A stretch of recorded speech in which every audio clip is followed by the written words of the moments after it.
Hi, everyone. This is Sam Silverman, Managing Partner of EB5AN. Thank you for taking time to join us for today's webinar. Today, we're going to be discussing our Crestwind Rocky River Rural EB5 Loan Project, and we're going to be discussing the project with Prakash, one of our recent EB5 investors in the project from India. And so, Prakash, thank you for taking some time to join us on today's webinar. And to start with, could you tell us a little bit about your background, your bio, and kind of why you decided, to pursue EB5, after having been in the U.S. for some period of time now? Yeah, thanks, Sam. Thanks for having me here. Yeah, I'm Prakash Yaji from southern part of India, closer to Bangalore. I've been in the US for last 8 years. I've been on L1, H1B, and my wife is also on L2 and H4 EAD, etc. It's been 8 years of journey of this backlog. Yeah. And then we started evaluating some of these options because as being on the H1B and the EB2 priority date is somewhere in mid 2018. The wait time and the backlog was pretty long, and then we also have a US born daughter, so we didn't want to be in the worry of the visa for so long. Yeah. Okay, got it. And as you were doing your research, were there other visas that you considered other than EB5, or how did you kind of arrive at EB5 being the right answer for you and your family? Yeah, we looked into few options. The only other thing for Indians was H1B, the EB1 option, where I could go to some other country and then work for US employer for 1 year and then take an internal transfer and do all that, right? That was one option, which requires uprooting the whole family.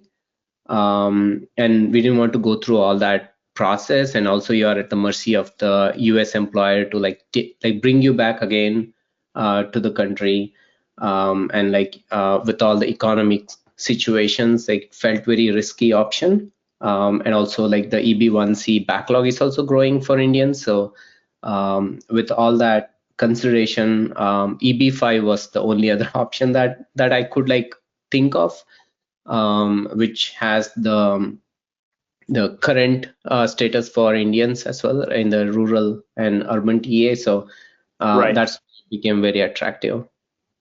Okay, so once you completed your research on the EB5 program generally and decided that was going to be the best path forward, for you and your family, how did you go about researching potential EB5 immigration attorneys to help with the application and advise you through the process? What was that kind of attorney interview research process like? How many attorneys did you talk to, and who did you end up hiring, and ultimately, why did you end up hiring the attorney that you chose to work with? Yeah, so when I started this process, it was learning about two things, right? One is the program itself, and then how would the regional center work, and how would this the whole legal process would work and all that. So from the regional center and the process wise, for me, the EB5AN, the start here kind of a guide, right? The process about the whole EB5 flow chart. I kind of printed that out and started looking at it once in a while. So that kind of gave me overview, and then from the attorney perspective, I spoke to 3 different attorneys. They were all good with respect to mostly pros. I could see they were all having their own niche areas of expertise. Some were working with more of Indian kind of background, some were from the US background, etc. So they were all good. It was a tough call. I ended up choosing Darren Silverstein. Yeah, they were pretty good, and then they seem to have bandwidth, and the pricing wise, they were of good value for the money, and yeah, ended up choosing Darren Silverstein. Got it. Okay. And once you decided to go with Darren and his team, what was that experience like working on the source of funds package and the back and forth, assembling the documents? How long did it take? And, you know, how was that process to navigate, over the last couple months? Yeah, yeah. From the experience perspective, it was pretty good. Like they sent me like all the document checklist, like what to collect, and then what all I need to upload, and then they went through like different like the source of funds plans, and then they were like they simplified my overall portfolio. Like I was initially planning to choose like the most optimal set of funds so that I don't need to liquidate most of my stocks. But then that led to like too many source of funds, right? Like 4 or 5 different sources because I was trying to optimize the stock sales. But that would like create like a risk, right? Because you have too many source of funds to evaluate. So they came up with like a simplified process, like what makes sense to be liquidated, right? So that recommendation process and everything was great. Yeah, hopefully that doesn't raise any like red flags. And then from the time wise, like once I hired them, right, it probably took me like around 4 to 5 weeks just to get the source of funds finalized, like all the documents finalized. Like took me almost a week to like download all the documents. I downloaded all the payslip and bank statements even before I selected the attorney because I knew like those are some of the things that are necessary. But then I had to like document so many other things, right? Like all the different bank statements, all of my like rental property details, HELOCs, etc., investment brokerage. So downloaded all of that fund and like the statements, and then I uploaded them. They took almost another week or so, or probably like 2 weeks to review all of that, and then came up with like a simplified next set of questions or like simplification recommendations. And that's when I started working with Syed Ali and Anibal from their team more closely. And probably took another like 2 to 3 different weeks to fully finalized on the source of funds, like which account, how much money I should liquidate, which account it should be deposited to, so that like there's no like too many transactions going in and out. It keeps everything simpler. Yeah. So roughly around like 4 to 5 overall timeline, 4 to 5 weeks of overall timeline.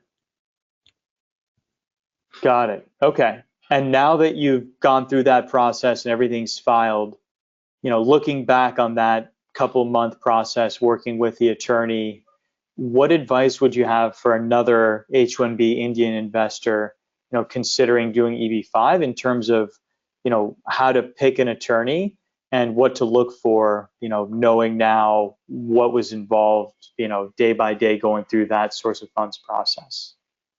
Yeah, yeah.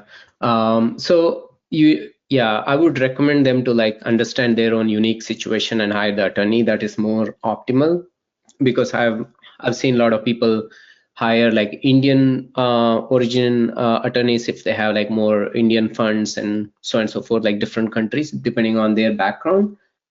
That's one thing I've seen people do. And also like you need to understand if the attorneys have like the bandwidth to take on your cases, because like because of this retrogression news and everything, like I think there is a lot of influx of clients for them. So you need to make sure that like they are not oversubscribed to support you. So because of that, you may have to like confirm that. But yeah, mostly I've seen like a positive experience when I like connect to these attorneys. Yeah, and yeah, like the pricing is also like you can probably talk to different people and see if that's within your budget or not. Yeah. Okay, great. All right, so now shifting gears over to the regional center and the project side. So tell us a little bit about your experience in terms of the regional center first. So what were some of the things that were important for you, when you were comparing EB5AN against other potential regional centers, and what were some of the differences that you found, between the different regional centers that you spoke with as you did your research? Yeah. So with the EB5AN and Coulter, like how I decided to go with that, right? So I'll first answer that one. So like with the EB5AN, I could read through all the different offerings and the project materials and everything online.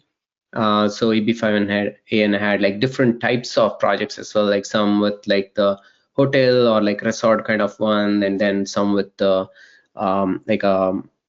urban TEA constructions, and this Rocky River is like the rural TEA, single family housing kind of projects. So like all these are like somewhat like a real estate development projects, which I understand a little bit. I have some experience in like investing in like single family residences, but like I never like developed anything, but like the offering materials sounded somewhat familiar. Many other regional centers have like different types of project that doesn't resonate with my experience. That's one side of the story. And then like I could like read through all the different documentation, right? Project materials, read through like the Coulter, the feedback about the developer. I even like chatted with their chatbot to see like how they respond to certain like the home sales experiences and everything. Everything felt very positive, from the Coulter to EB5A and all that. So that whole online documentation and access to the information online kind of like made me comfortable to like go with the decide to with the EB5N and Coulter project. Yeah. And Okay. yeah, Go ahead next. yeah, the next question, like how did EB5N compare, right? Like I felt like there is very little red tape with the EB5AN, like to get all the information about the project, or like the offering materials, and then the subscription documents and all that. So the transparency was great, so that kind of like made me comfortable. And also like the variety of different projects, right? Like the availability of different options for you, that made me like feel like, oh, I'm like now like in a shopping experience, instead of like a stressful situation where like you need to make a call with, say, like some project that's going live right now next week, and you need to have all the money ready and like deploy there. That stressful kind of situation was not there. Like some regional centers had like the projects that were like, it sells out in next month, like you need to have all the money right now. That kind of like experience, like that kind of like the stress-free experience made me more comfortable as well. And also like I wanted like the publicly known regional center, like the regional center that I can just like Google and get more info about, like a well-known developer, Coulter and all that. So that kind of made the difference between the EB5AN and other regional centers. Got it. Okay, perfect. Yeah. And so moving now to the project specifically, what about Rocky River? You mentioned there were a number of projects that we had that you considered, but what really drew your focus to the Rocky River project? And as you were picking a project, what were some of the important factors that were critical for you that you were looking for in a project? Yeah. The most important factor, right? Like I was looking for something with like a low risk and higher probability to get the EAD and the AP. I have like a stable H1B visa with like the I-140 renewal option and all that, but then that doesn't come with an EAD or AP, right? So like with all the news that you see with the new administration, like all the things that are happening, kind of like created some sense of like urgency in me, like to get this EAD and AP just to like stabilize everything. So the factor that the project is of like a lower risk, and it's also current for India, that kind of like attracted. That was like somewhat like most important feature, like the reasons to go with this one. Got it. And how did the rural TEA qualification, you know, fit into the decision as well as the project type itself? You know, in this case, single family home development versus, you know, hotel or a resort project. Right, right. So the Rocky River project, like the ability to build these houses based on the demand, right? Like that's something I can see other builders do as well. Like when you see like Lennar or DR Horton, like you can see like how they construct the projects and they adapt the building. Like I'm on the West Coast, so I haven't seen the Coulter houses in person yet. So like I'm just relating with other builders. So I could see that like they can go big when the sales are like going on very like fast, or they can just slow down the investment, right? So that ability to adapt is something great with the Rocky River. Whereas like in hotel or like a big construction, like you need to build the whole building first. Like you have to invest like millions of dollars, and then you will like in the end of the construction you will have like some kind of like houses to sell, right? Or the business to like generate the profit, whereas here like you can just sell one house and you get that money, right?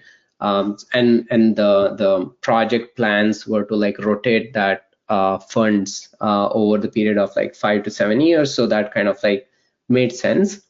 So the lower risk from that perspective, and also like the customer base of like 55 plus felt like, I mean, if it was even open for all the general public, then it's probably even more faster to sell.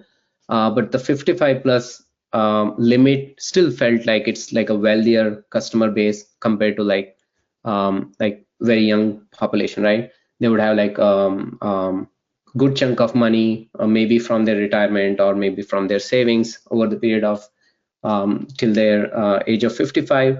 So like wealthier customer base felt more promising than more like a confined customer base. Like some customer bases are like confined to like even ethnicity and all that. So those projects felt like more risky compared to this one. So here like it was attractive customer base, and the marketing material looked attractive as well. I looked at all the different offerings from the Coulter, went to their website and saw like all the videos and all the houses and the way the houses look, their floor plans, they all look like pretty nice.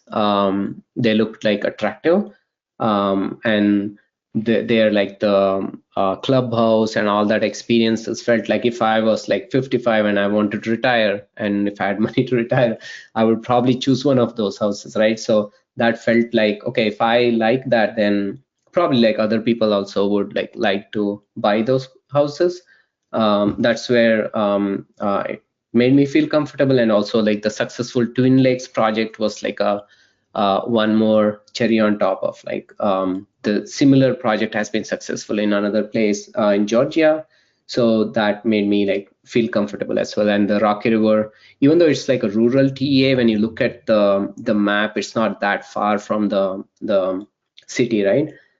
So I hope like eventually when that the big city expands, like this is no longer rural. Like it should be like attractive to people because of that reason. Yeah, that influenced as well. And then the rural TA qualification, that was super important for me. As I said before, I already have US born daughter who is like 7 years old. So if I have to like go with like a urban TA and still be on the backlog for maybe like 9 years, even though it's current now, like the backlog would build up eventually, I believe. And then it could probably take like 2 more years, right, to clear up.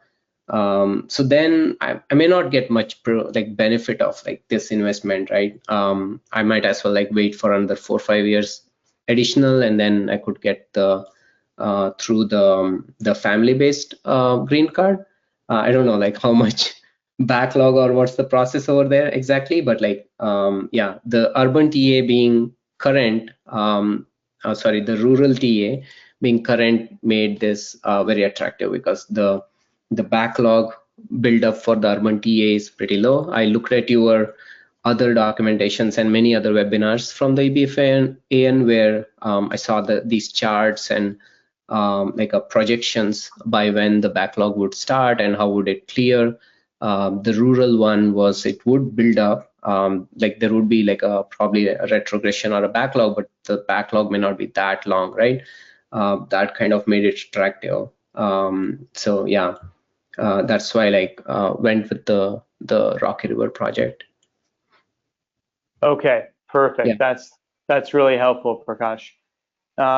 So stepping away from the project itself, once you hired Darren Silver's team as your attorney, you'd done your research and you decided you wanted to join the Rocky River project, and you'd made up your mind. What was it then? What was it like once you made your decision working with the EB5AN team to, get all of your subscription documents executed and all in order, and working with the bank to get all the funds transferred? Tell us a little bit about that process, and what went well, and yeah, how was that experience?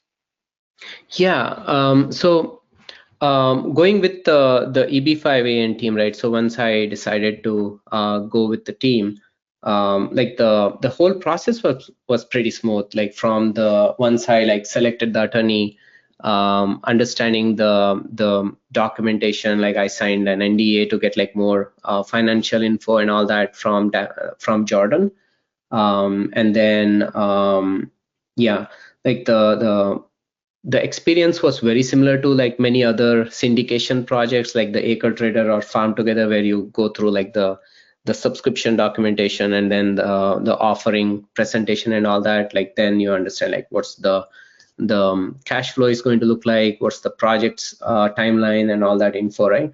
So it looked very familiar for me. That's why it was like smoother or like compelling for me. And then and like I had to do the source of funds first, right? Like and decide all the documentation from attorney and finalize what funds to liquidate and all that. Once we decided that, that's when like I got a sign off from the attorney to like go with the EB5AN. And once I did that, like I reached out again to Jordan and said that, hey, let's move to the next step.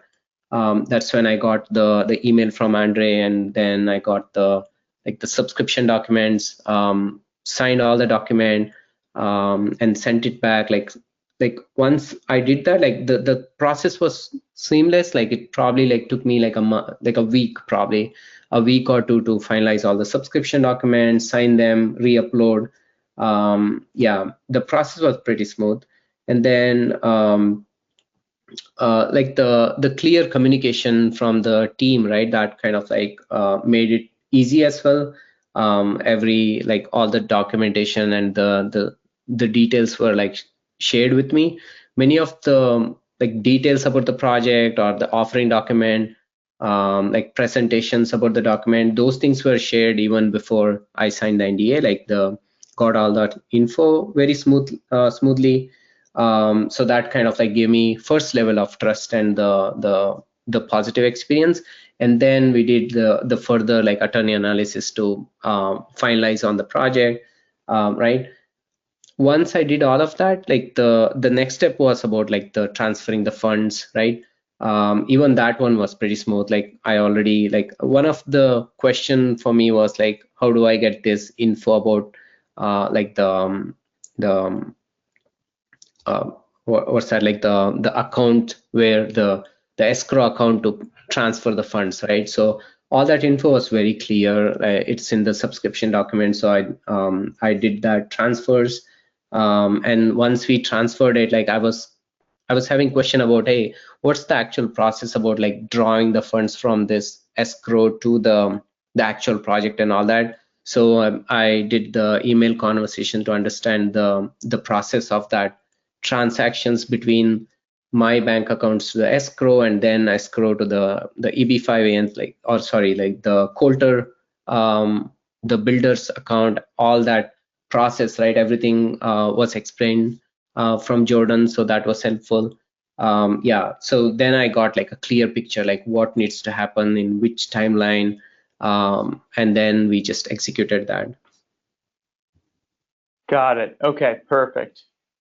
Okay, so now, having gone through that whole process, funds wired, application submitted, what general advice would you have for other H-1B Indian investors considering doing EB-5 in terms of, picking a project, picking a regional center? What are the 2 or 3 really important things that you think other investors should really look at, as they consider where to invest?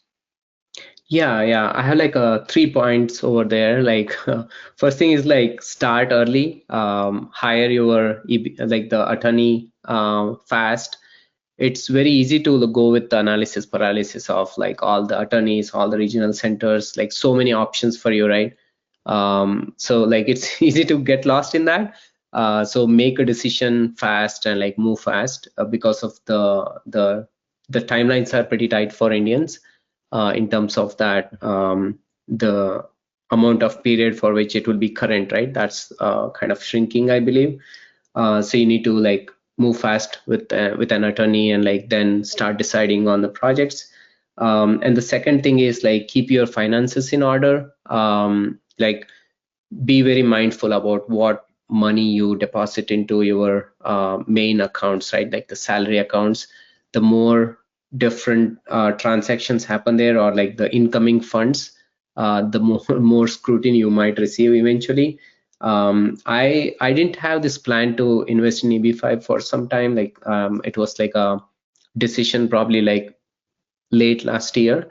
I made a decision. So before then, I had already convoluted my accounts with like a lot of like the rental deposits or some things like that. Yeah, if you are starting fresh from like day one, then you should probably like keep your salary accounts clean. Like don't deposit money that's out of salary, like other incomes. Like try to keep it away. And then selecting the regional center, I think there are 2 aspects of it. Like some schools of thought is like, let's look at the regional centers who have like most amount of like the return funds or like the finished projects and all that. That's one schools of thought. Other schools of thought is like, look at the project, right? The project that you're investing, because it doesn't matter about the regional centers, other projects. Look at the project that you are interested in and then look at the feasibility. So I think there are like those 2 schools of thought, but for like a newer regional centers, like you may not have all the history. So look at all that pros and cons. But like double down on the project that you are investing. Like see if the project resonates with your experience or like your knowledge. Like some projects like this Rocky River is like a single family residence. If you know like how single family sales are going to look like, how easy it is or difficult it is to sell a house, then this could resonate with you more. Look at the similar projects past success. So for me, like the Twin Lakes project, right? That kind of like gave me comfort, thinking that okay, this is similar from the builder, from the regional center perspective, structure wise and everything. It's very similar, so that kind of made me comfortable. So you should also look at like see if you can review similar other projects that are successful. If it's like a niche project, some energy based project or something like somewhere brand new, then I don't know like how that's going to perform. So look for understanding that perspective, the feasibility of the project to be successful, and also like see if you can go with like some project that's very simple in terms of the cash flow of the project and the success criteria. Here for me, like the single family construction and the sales are somewhat simple. You just have to like divide the whole problem of like 11,000 like 1,100 something like that, right? That many houses into like a smaller pieces, which is like maybe like a milestones of like yearly goals that they create, and then you break it even further down, it's like one house to be constructed at one point in time, right? So you can just build that one house, and they can just do the process like over and over. So it felt like a simple problem to solve overall. Yeah, so you should probably like look at some of these considerations when you're deciding a project. Got it. Okay, thank you, Prakash. That's super helpful. You know, stepping back, I guess last question. You know, would you recommend your EB5 attorney and EB5AN to other potential EB5 investors, and why is that the case in your opinion? Yeah, yeah. I think that's $1 million question, right? Yeah, I would recommend both EB5AN and Well, Darren.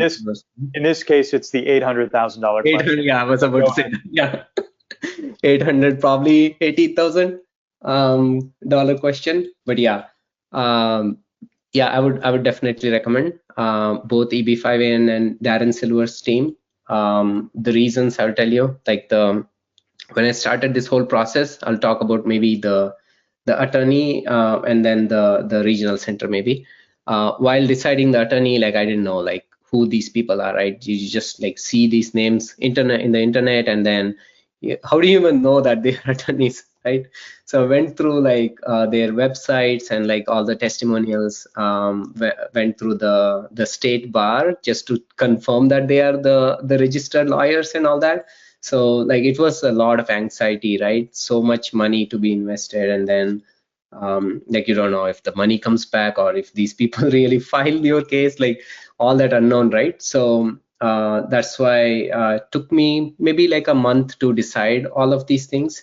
So since I've gone through this whole process, now I know like these people are real, and like I've already received the receipt notices from the USCIS. So that's like I was also like worried about like how would their like the overall documentation look like. My case is pretty complicated, like I have like many different types of investments. Would they even understand all that? Would they even understand that cash flow? How would the finalized like the summary of my profile look like when they write up that summary, right? All that confusion was there. But when I saw the final product, it was pretty nice. Like I was able to read through all the statement of my cash flow and my income and like my profile and everything. It looked really simplified. In my mind, like it was so complicated. I was like, how would they even like realize all that different flow charts of the money flow and all that? So yeah, I would recommend Darren Silver's team. Syed from their team was super helpful. Yeah, and then they also helped me with the 485 concurrent filing and the AP and EAD filing and all that. Yeah, the regional center again, like it was very stressful. Like there are so many regional centers in the internet. Each of them have like a lot of pros and cons probably. And then like how do I make a decision, right? Yeah, yeah.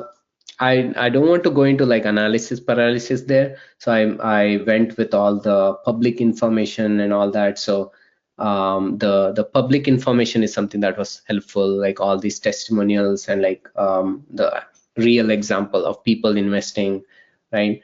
Those were super helpful. So yeah, that's why it made me comfortable to invest such a huge amount of money.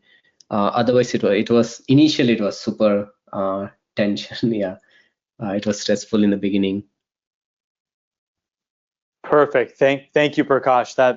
That's really helpful, and we really appreciate you sharing your personal experience about picking an attorney, how to research the regional center, and what ultimately made you comfortable with the Rocky River, you know, rural EB5 loan project. So thank you again for taking some time to share your thoughts, and yeah, we greatly appreciate it. Yeah, thanks, Sam. Thanks for having me here and the opportunity to share my story. Yeah.